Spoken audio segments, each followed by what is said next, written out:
What's this podcast about today? Common psychological barriers or perceptions of Allah subhanahu wa ta'ala that can over time systematically sabotage us from thriving in our lives.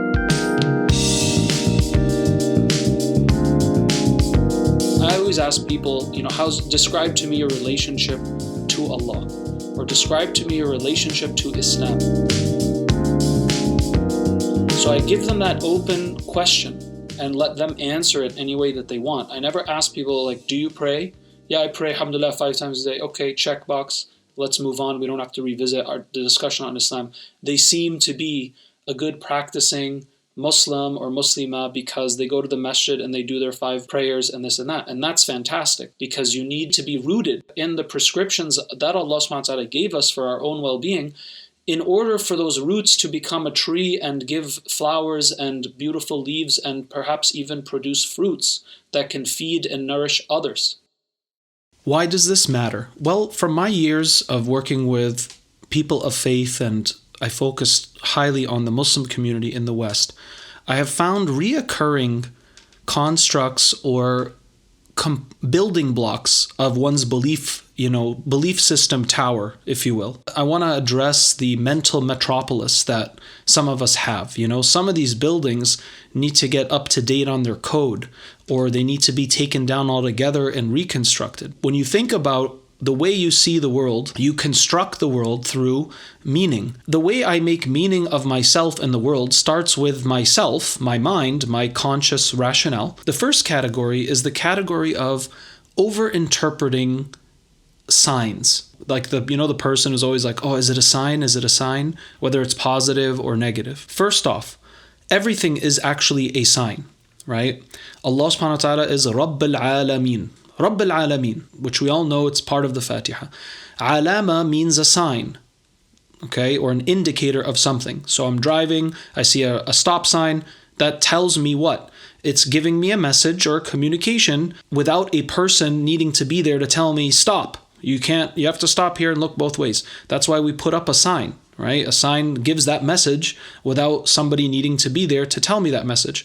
So it's transferring this truth or this law or this code of the road without having a police officer there. If you see a sign that says New York City in 30 miles, it tells us about something that isn't directly in front of us or immediately accessible, but that there is something called New York that exists and we're on our way there. Similarly, Al-Alameen, all the cosmos, is a signature, an indicator, and a sign that is meant to point us back to its source, the creator, the designer, the reality of all things, Allah subhanahu wa ta'ala. From that sense, everything is already a sign, people, right? Now, whether or not it's of personal significance, this is what I'm talking about, right? Where people personalize certain signs because they're really anxious about finding out the consequence of something.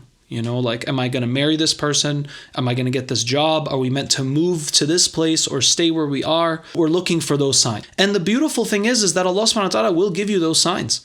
You just have to pay attention and, in a sense, try to objectify the divine will outside of your own anxiety, which is hard. Because if I'm already very afraid of something happening, I will become hypersensitive to interpreting signs that may fulfill that fear. And if I'm really attached to a positive outcome of something, I may be, deluding myself to the signs or the red flags that Allah is showing me that I should not go towards that person to marry or take this job or do this thing or do that. So this is the first construct, is over-interpreting signs.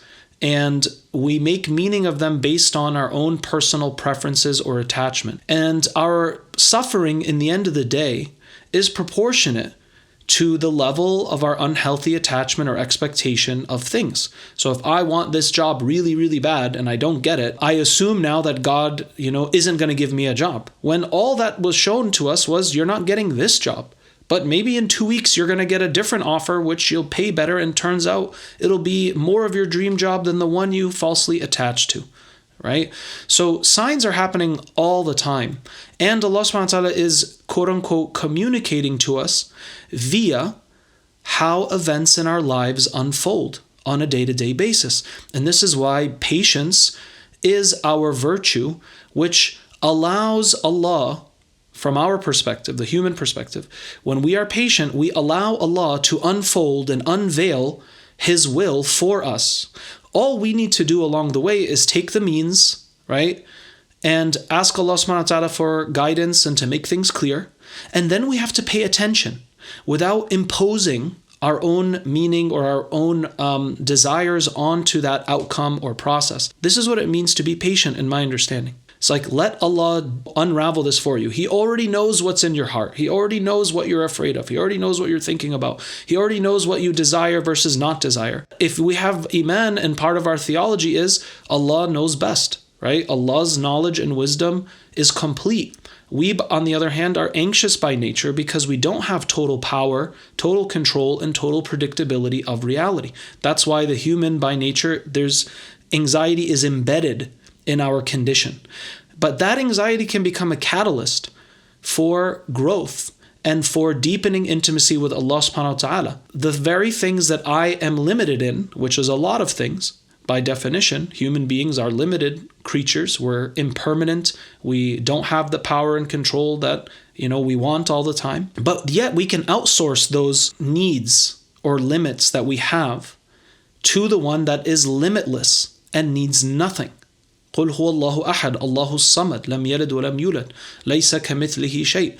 And Allah keeps reminding us over and over again that Allah subhanahu wa ta'ala does not have any needs, is completely free from creation's reliance in any way, shape, or form.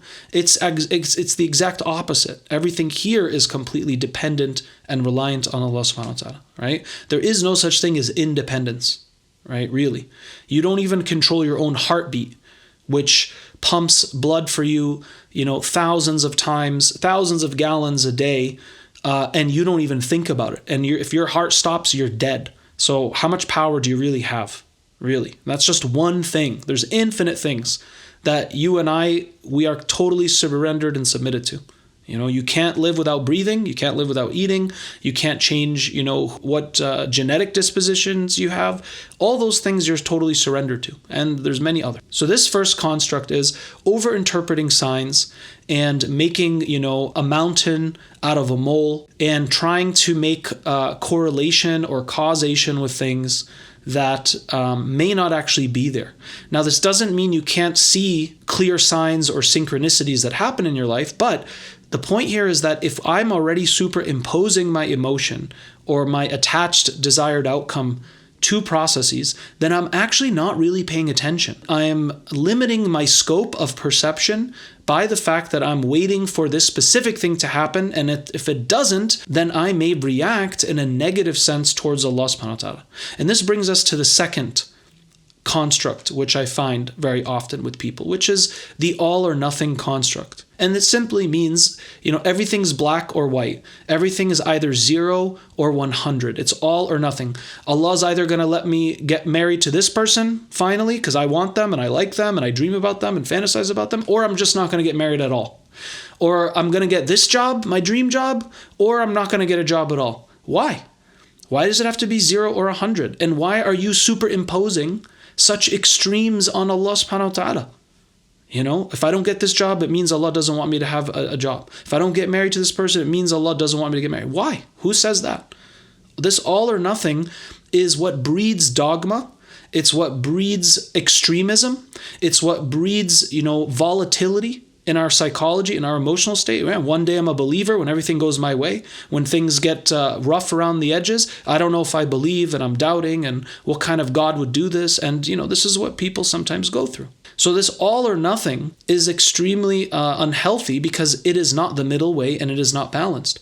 Rather than evaluating things in your life as 0 or 100, think about it as 0 to 100, like a scale. Yeah, there's days where you might get 30 points and you're feeling kind of crummy about yourself, right? Let's say it's when it comes to your salah. And I only prayed once a day or twice a day today. That's not good. It doesn't mean it's 0. And even if it is 0, that doesn't mean you're stuck in 0, right? 0 is only 0 until you add some value to it, some points, and they can become 10 tomorrow or 20 or 80. So all or nothing is an immature cognitive framework that many people as adults still maintain. And where does this come from? Well, it comes from childhood, because all children start to see the world in these binary frames. That's what we all as human beings need to do to first construct the basis of existence, right? There's dark and lightness. There's good and bad. There's cold and hot. There's mama and baba. Right? This is what a child needs to know. A 3-year-old asks who are in the cartoon, who's the good guys and the bad guys. You can't say, well, that all depends on the political, historical, psychological context of the side that you're on, right? I mean, that's how it comes later. You start to introduce the gradation of gray as you mature and get older. And that's how you can start to differentiate more so that things aren't purely all or nothing, or purely black or white, or purely wrong or purely correct. There are other variables that start to become included in processing or making meaning of things as you get older or more mature and more refined in your intellect, hence the sophistication. That's why it's really sad when you meet, let's say, a person who is much older and they still think in the very limited or binary lens of life and themselves or religion since you knew them from high school. Right? It's like, damn, this person never changed, right? Really, like they haven't evolved. And growth, ladies and gentlemen, is the main evidence of life. That's when you know something is alive. Animate objects versus inanimate objects. When something is alive or it has life force, there is constant changes and growth happening, right? Plants, animals, humans. Why isn't a rock alive? Because the rock in and of itself is not changing because of its internal processes. Rocks change because of erosion, because of climate, because of this, affecting it. But if you leave a rock or a computer in your closet for 10,000 years, depending on what it's exposed to in that closet, but it's not going to ever grow legs and get up and walk away, or, the computer is going to turn on by itself and update the newest software every decade or every year. That's never going to happen because they are not alive. A human being who's not pursuing growth and transformation is also like they're dead inside. As Allah says, have you seen those who are, there's people walking around and eating and paying bills and making money, but they're dead inside. Right? They're not actually growing and transforming into the ultimate form that they are meant to become, right? Which is through your relationship and unveiling and finding the treasure of the divine reality, you are ever evolving. The third construct in our lens towards Allah subhanahu wa ta'ala and the path of our deen, this transactional businessman or businesswoman, let's make a deal type of perception with God, right? It's like I ascribe myself these false rights to make a deal with God, and I can make counter offers if I don't like something from God. If I do this, then God is going to do this, or he should do this, right? And if he doesn't, I'm mad. I'm going to be upset with Allah subhanahu wa ta'ala, right? So for example, if I am a porn addict and I quit porn, God should help me get married right away because that's the deal, right? And if he doesn't, then I'm going to be resentful or angry, or maybe even go back to the addiction of porn.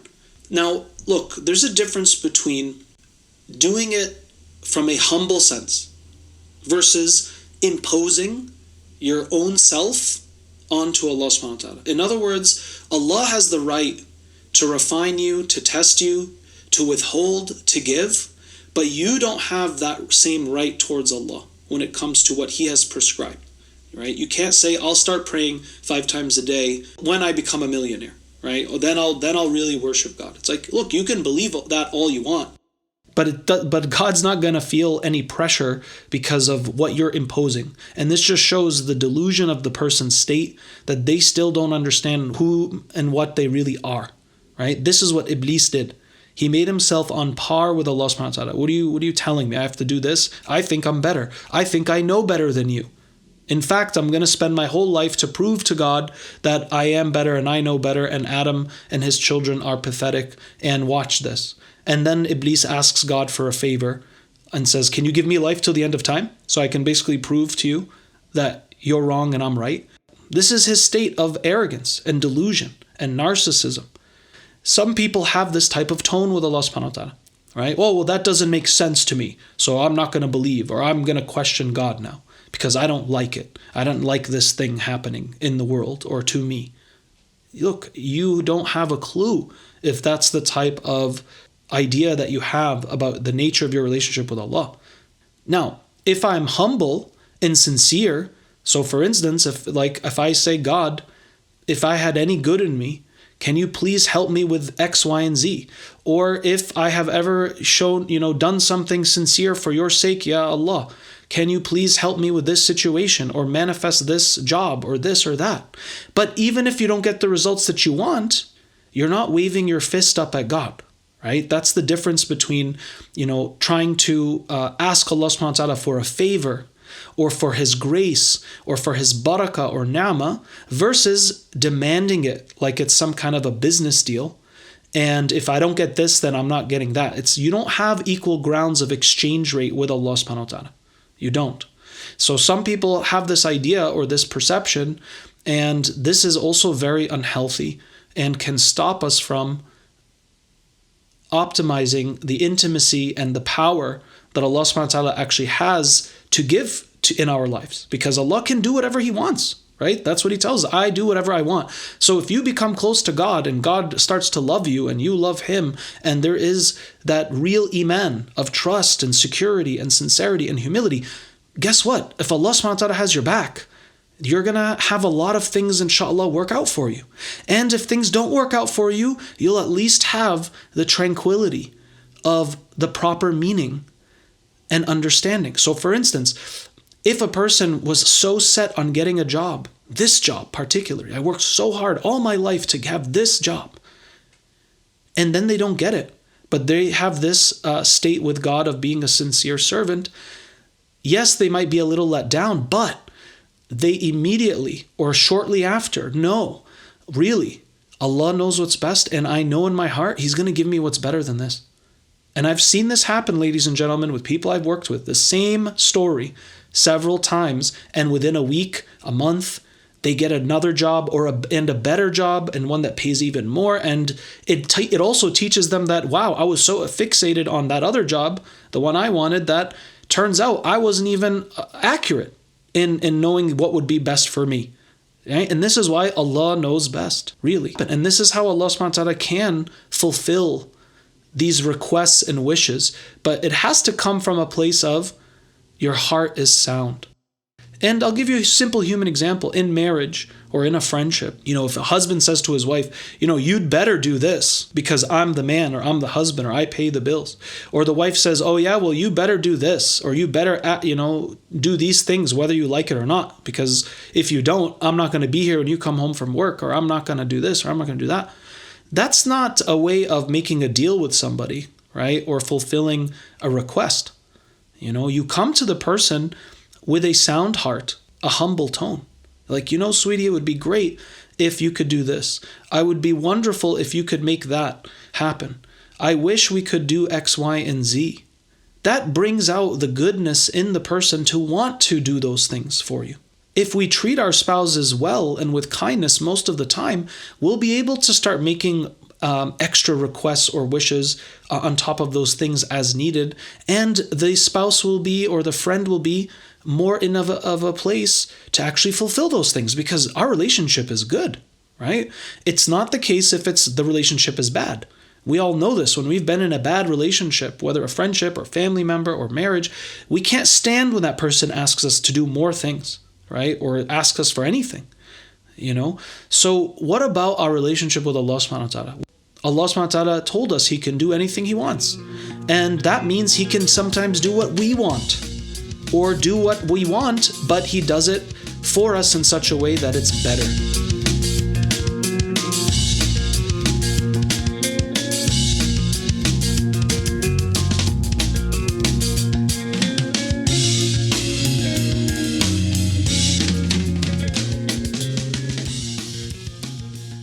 Mind reading of Allah subhanahu wa ta'ala. Mind reading means I know what is on another person's mind. And this is just so obnoxious when people do this with each other, human beings. Take a marriage example. A wife tries to do something nice for her husband. They've been having fights, and he just is totally skeptical. He's like, oh, there's some agenda behind this. They want money, or they're just doing this because my parents are around. They don't really care about me in such a way. They didn't really mean that comment of praise that they said, right? There's something else going on. So you're always mind reading the person's thoughts. You think you know what their thoughts really are. Or worse, you think you know what their intentions actually are. So you're saying, oh, I know what's in your heart. That's not really your intention. That's not really in your heart. And when I see this happen, let's say in relationships, that's very hard to move past that point, because if every time I am trying to be a good person or a better person or correct my ways, and the other side does not have the capacity to make meaning of it as a genuine attempt to reconcile or to resolve conflict, then you're not going to get anywhere. Because it's like, oh, I already know what you think. I already know the real reason why you're doing this. I already know what's your intention. Okay, so then there's nothing to work with here. Mashallah, you know everything that's going on inside my existence. So therefore, anything I do, it's up to your interpretation and how you make meaning of it. How far is that going to get us? Not far. We sometimes do this to Allah subhanahu wa ta'ala. I think I know what God thinks. I think God is happy with me. God knows I am such an amazing, wonderful, righteous person. I think God hates me. I think God is angry with me. This type of mind reading is very, very dangerous. And the simple proof of that is, number one, how absurd for you to assume you know everything about what someone else is thinking or intending, let alone the creator of the universe. That's just absurd. Okay? 2, you are confused about half the things you think and feel about yourself in your own psychology. So how are you now absolutely sure about another person, let alone many other people, and of course the creator, Allah Azza wa Jal? It's a ridiculous, absurd claim. And the best way to know anything about someone else's mind or heart is through what? Communication. Communication is our ability to translate and transfer our conscious states to another, right? Whether we're telling them how we feel, we're sharing our wishes or emotions or thoughts. It's also how the human being takes abstract thoughts or ideas and gives them form, right? Like coming up with a product or making a recipe, a meal, or, designing something and making it into an actual object or product or process, right? This is what humans are doing constantly. Hence why we have a civilization. We're able to take what's inside and make it reality on the outside, right? We make it manifest as something real and tangible and functional on the outside. The other way to know what's going on for somebody is by observing their behaviors and their pattern, unless something else is communicated. But otherwise, we don't assume what's in people's hearts or we know what's in their state. You could maybe come to those new realizations or insights by what? Observing what they say and what they do. So for instance, if somebody's all of a sudden always talking about moving to Alaska, and you're like, I don't know why my husband keeps talking about moving to Alaska, but is there something going on? There could be something that they're thinking about or intending that they're not telling me, because all of a sudden they're always talking about Alaska and watching documentaries about Alaska and what life is like in Alaska. And then turns out the guy had a job offering in Alaska. It's like, yeah, that's rational. You follow? But to assume things that you have no evidence for, especially if the person in front of you is telling you the opposite. No, that's not really what I meant or felt, or that wasn't my intention, and you keep imposing yours, that's not going to get us far. I'm going to share 2 more today. There are many, but I want to share these main ones so far. The other one is anthropomorphizing Allah subhanahu wa ta'ala. So what is anthropomorphism? Anthropomorphism is the human tendency to ascribe human qualities or conditions to other than things that are human, right? So like we talk about our car like it's a she, and we give her a name, and we, talk about her curves like she might be a woman. That would be anthropomorphizing. And so naturally, we are limited by human language, and we are limited by human consciousness, right? We can't actually ever comprehend the full reality of God. We can only get little glimpses and facets, if you will, of that shining diamond, right? But we can never stare at the whole diamond altogether. Like our eyes would burn up, so to speak, right? And this is also confirmed in the Quran. Let's say with the story of Musa alayhi salam when he asked to see God, and Allah subhanahu wa ta'ala, whatever he unveiled, and the mountain shattered and Moses, completely passed out, right? Alayhi salam. So as the Quran says, no eyes can fully see God here, right? But we can see and find and perceive Allah through the creation. As Allah says in Surah Al-Baqarah, wherever you turn, you will find wajh Allah, the countenance, the face, the presence of God. So going back to this idea that our very capacity to deconstruct reality is what helps us find that God is in front and behind all of reality and existence. So anthropomorphism is when we start to almost project human tendencies and qualities and reactions to Allah subhanahu wa ta'ala. Like people say, God is angry with me, like he's up there somewhere. God is somehow like angry with me the way my mother would be angry with me, and disappointed, right? It's like we picture God being like frowning down at us because we missed Fajr, or frowning down on us because we acted out with porn or stealing, or drinking alcohol, or lying, or being cruel to somebody. And yes, Allah does use words like He loves things, He is pleased with things. There are certain things that invoke a curse or an anger, but that is not in any way, shape, or form resembling what it would be like for a human to curse you, for a human to be angry with you, or for a human to love you. It's not the same. We have those terms to help us associate or identify the quality of a phenomena, right? It's like when I say I love my daughter and I love my wife, the love is both love, but the quality of that love is based on the contours or the assignment of the object. Right? Just like we say the hand of a bag, there's a handbag, there's the hand of a door, there's the hand of a person, there's a hand of a monkey.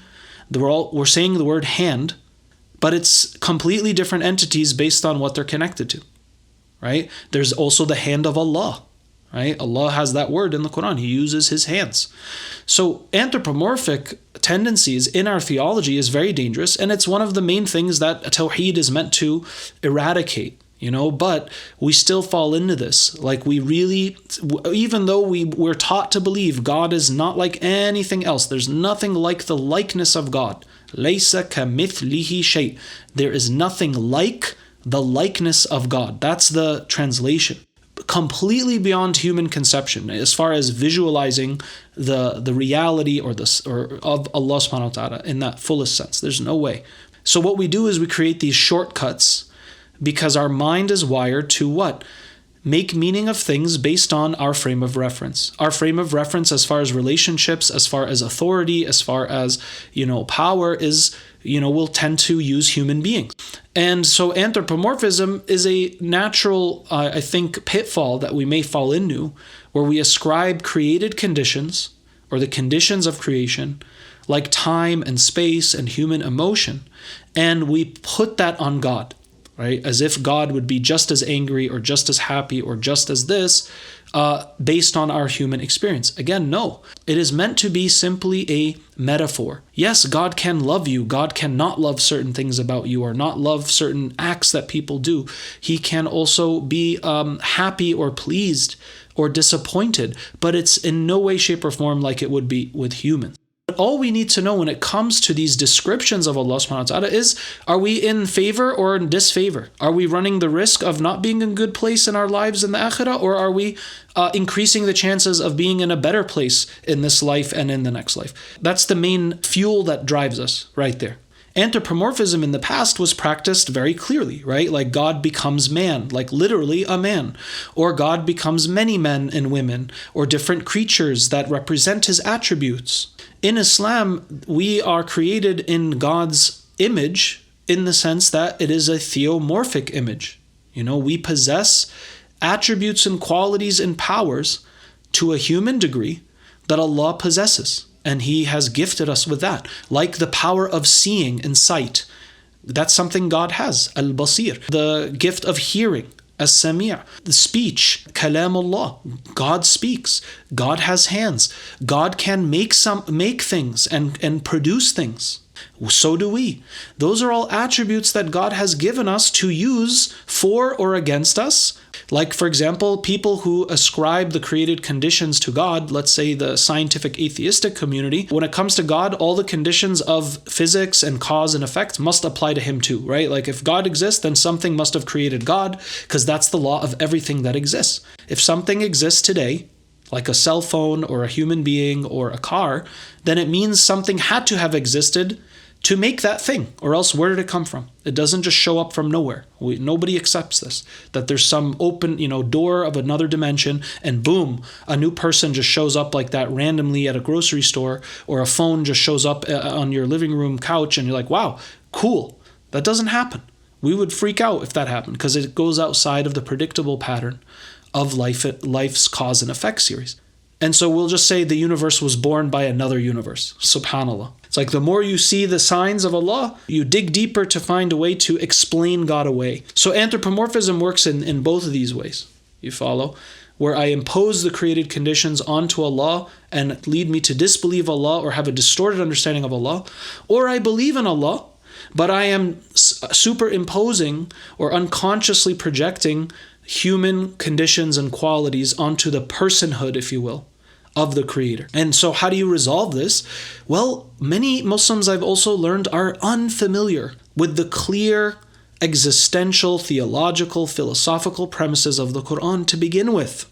So yeah, if you don't know what the Fatiha means word to word, or you don't have a basic grasp of the message of the Quran and the stories of the prophets and what those messages entail for us, because they're simply messages and guidance for us.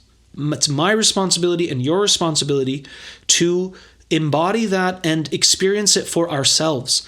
But simply knowing the stories of the prophets, knowing who Isa a.s. was, Jesus and Muhammad and Musa and Buddha and whoever you follow, is not by default going to transfer the experiences of that prophet or of that leader or saints, and it's going to become now yours to hold. And this is how some Muslims also tend to function, which brings me to my last construct that I want to address today, which is this type of personification of Islam. And the concept of personification of Islam is simple. How many of us, and I still do this, what does Islam say?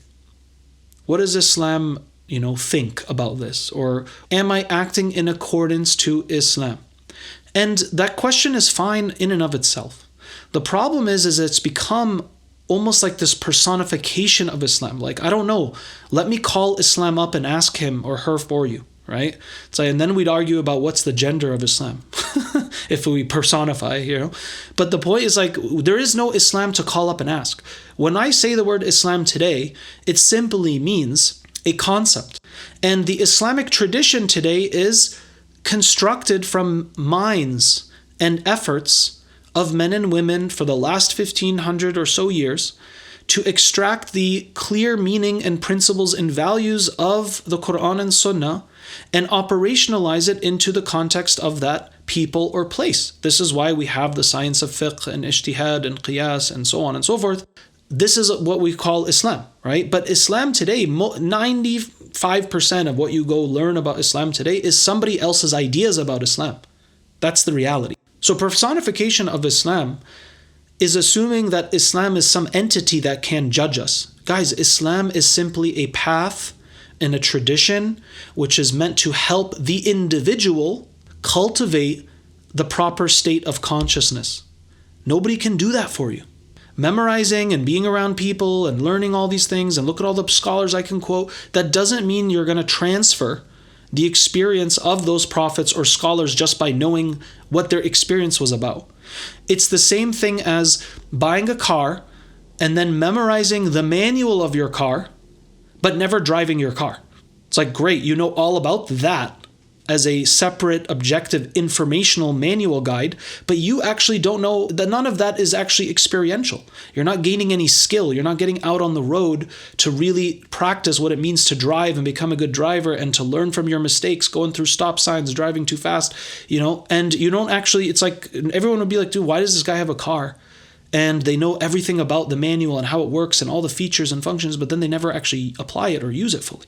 That's like the same thing as what we do sometimes, right? It's like memorize the blueprint of Islamic tradition, but you yourself don't know how to cultivate a true Islamic psychology.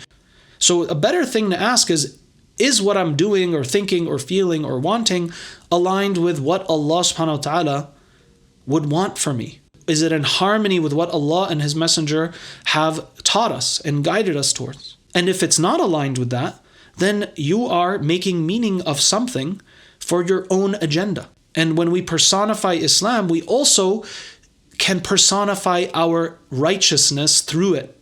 So Islam becomes a ego-building endeavor rather than a humbling, cultivating, optimizing, purifying path and trajectory to deepen our relationship with the divine reality and widen our scope of how things actually work and are in existence. But memorizing or appearing religious or imitating the religious folk of your community is not going to automatically transfer or help you truly internalize that project of human becoming unless you're doing it for and with and through Allah Azza wa Jal. That's what all this is supposed to lead us back to. So this personification of Islam is like seeing whatever version of Islam that I was presented or I'm told to follow with my family or community, as long as I just replicate that I am somehow saved now, or I've somehow arrived in the camp of the righteous. And I've seen people who, mashallah, on paper, they are considered the religious, active community members, and they're the ones that lose it more often than not, because it's not anchored in their relationship with Allah Azza wa Jal. It's more anchored in their relationship with their own ego, their relationship with the community and external validation, and there's this codependency on religious symbols and structures and community and people to give me value as a person, right? That's not going to get us far. And so Islam is really a path and a trajectory and a manual to deepen and widen your relationship with Allah Azza wa Jal, and by using the examples of the prophets and the men and women of our community that set the standard as versions of people that we can actually become more like, and that we are responsible for becoming more like those prophets and saints and teachers and scholars that we love. That's why they're there for us. But they are already legends. We can become our own legend. And becoming a legend doesn't mean you got to be famous. It means becoming a legend with God. It's really about that. So if Islam is a path to Allah subhanahu wa ta'ala, Islamic psychology is my individual journey on that path, how I make meaning of it, how I cultivate, optimize, purify myself, this project of human becoming, which is ever evolving. Then Islam is not an ends to itself. Islam is not an ends to itself. It's meant to be an ends to a higher state of consciousness and being and moral, ethical standards, so that my account, when it goes back to God, is more aligned with Allah's reality. Because every time we say things like, in the name of Islam, we're going to do this for the sake of Islam, ultimately it's about the sake of Allah. Why would I do something Islamic unless it's about leading me back to greater closeness and alignment with the divine reality and the divine principles and values? So for instance, if I don't get this job, I'll never get a job. Does that really reflect common sense or statistical probability or the values and principles of Allah? That Allah provides and you have to keep trying and take the means, and if something doesn't work out for you that you like, don't worry, Allah has something better for you, you got to keep on going and being patient. That's what Allah tells us, right? Or do I interpret bad things that happen to me, like God forbid, a health issue or a loss of some sort? Do I interpret that as God's punishing me, God's mad at me, God is angry? No. Of course not, because that's not what Allah tells us. That's why it happens in the Quran. He tells us it happens to refine us, to make us remember the ultimate meaning of the story, of this picture of life, which is that it's not about you and me alone and my personal goals and dreams and wishes. The world isn't here to cater to just those things for each individual. The world has its own story going on, and we're a part of it. And we can influence and impact it, but it will also influence and impact us. It's like we're all drops of water that are a part of this ocean. Whether you like it or not, the ocean's going to have its own current, its own tide, its own waves. And you've got to be with that flow, or you're going to be in a delusion of, no, I'm the ocean, right? I'm not a drop of water, I'm the ocean, and things have to go my way now. That's not rational, and that's not spiritually intellectual. So each individual that feels like some of these things may be in their way of perceiving Allah subhanahu wa ta'ala or other things in their life, I invite you to start writing some of those things down. And just ask a few simple questions with some of these reoccurring constructs or reactions that you have. Ask yourself, does this align with common sense, science, and rationale and logic? Does this conclusion or fear that I have? Number 2, does it reflect the principles or values of Allah subhanahu wa ta'ala and what He has taught us time and time again? What would be a more balanced or healthier way to react or make meaning or interpret this event or this feeling or this consequence of something that I did?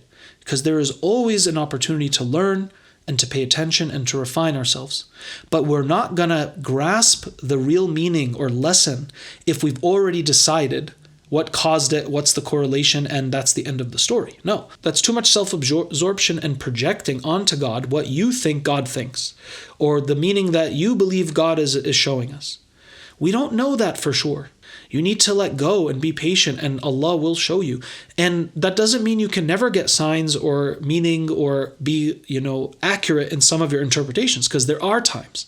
And I think that one way to know that, Allah knows best, one way to know the difference between projecting your own fear or self-absorbed assumptions onto God is when the correlation or the cause comes up for you quite immediately, or it's very accessible shortly after the event happens, and your heart is very at rest with that conclusion. And nothing else suggests otherwise as far as what unfolds the rest of the day or the rest of the week or year. Right? It's like, whoa, I think that happened because of this. Or I really feel like Allah's showing me this or doing this because of He knows my state. Right? And you're not volatile. You're not doubting it. You're not questioning it. And if the result also makes you thrive and continue in the right direction, right? You remain upright. You're not rebelling. You keep taking the means, whether it's you don't get this job, so you keep trying. You don't give up and go drink and be depressed now and tell everybody that I'm never going to get a job and God, that's not a sign that you're interpreting something from Allah. Because if something's coming from God and you know it, you'll keep going if you have that proper understanding. And that's the difference between self-critique and self-accountability or diagnosing your own meaning of something. If you're true about that meaning, then things will get better or continue in that way. Just like if you have a diagnosis about somebody's illness and they take a specific prescription or medicine, turns out it works out and all the symptoms go away, then your diagnosis was probably accurate. But if it wasn't, and you give a certain prescription and it doesn't work or make things worse, then you've got to reevaluate fast. It's the same thing. If you interpret a sign to mean something and it seems like it is truly the proper meaning, you're not going to get any contrary evidence along the way in your life, and you're also not going to vacillate with what you think is happening. You're going to feel centered and grounded and clear, inshallah, and still, this inner stillness. That's when you know you're at peace with the decree and you've truly accepted. There are times where you can have that. And that's one of the ways that you know. So may Allah subhanahu wa ta'ala increase us and help us in our mental barriers, that block us from understanding and seeing Allah properly. And the famous hadith Qudsi, أَنَا عِنْدَ ظَنَّ عَبْدِي بِي, I am as my servant conceives me to be. This is what Allah subhanahu wa ta'ala tells us in hadith Qudsi, that I am as my servant conceives me to be. If you conceive, evil and harm and negativity, you're gonna play that out and experience that. And if you perceive or conceive, mercy and goodness and kindness and generosity, you will receive that. Just like with a human being.